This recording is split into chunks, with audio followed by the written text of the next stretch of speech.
നന്നായി ഉറക്കം വരുന്നവർക്ക് കിടക്കാൻ ഒരു സ്ഥലമില്ല. എല്ലാം ഉള്ളവന് ഉറക്കം തീരെ കിട്ടുന്നുമില്ല. ദാനം ചെയ്യാൻ ആഗ്രഹിക്കുന്നവർ കയ്യിൽ പണമില്ല. പണമുള്ളവനാണെങ്കിൽ കരുണയുള്ളൊരു ഹൃദയവുമില്ല.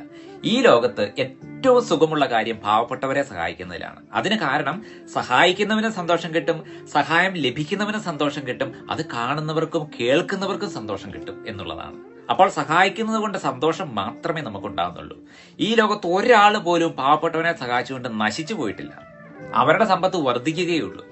ഇന്ന് മനുഷ്യന് വലിയ വീടുകളുണ്ട്, എന്നാൽ കുടുംബം എത്രയോ ചെറുതായി കഴിഞ്ഞു.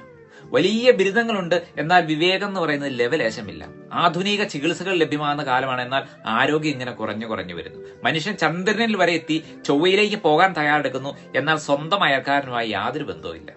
വലിയ വരുമാനവും സമ്പത്തുമുണ്ട്, എന്നാൽ സമാധാനം എന്ന് പറയുന്നത് ഒട്ടുമില്ല. ഇതൊക്കെ ആയാലും അഹങ്കാരത്തിന് ഒരു കുറവുമില്ല. മരണശേഷം ദഹിപ്പിച്ചാലും കുഴിച്ചിട്ടാലും ബാക്കി വരുന്നത് കുറച്ച് അസ്ഥികഷ്ണങ്ങൾ മാത്രമാണ്. അതിൽ നോക്കിയാൽ മതമറിയില്ല, ജാതി അറിയില്ല, നിറമറിയില്ല, ധനവാനെന്നോ ദരിദ്രനെന്നോ പോലും അറിയില്ല. എല്ലാവരും ഒരേപോലെയാണ്. അതുപോലെ തന്നെയാണ് നമ്മുടെ ഉറക്കവും. ഉറക്കം നമ്മുടെ മരണത്തിന്റെ ഒരു റെപ്ലിക്ക തന്നെയാണ്. ഗാഢനിദ്രയിലായി കഴിഞ്ഞാൽ പട്ടുമെത്തയിൽ കിടക്കുന്നവനും കടത്തിണ്ണകളിൽ ഉറങ്ങുന്നവനും വഴിയരികിൽ ഉറങ്ങുന്നവനും ഒരേപോലെ തന്നെയാണ്. കാരണം അവൻ ഉറക്കത്തിലൊന്നും അറിയുന്നില്ല. ഈ ഭൂമിയിൽ ആർക്കും മുകളിലല്ല, ആർക്കും താഴെയുമില്ല. എല്ലാവരും ഒരേപോലെ തന്നെയാണ്. തുറക്കട്ടെ മനസ്സുകൾ.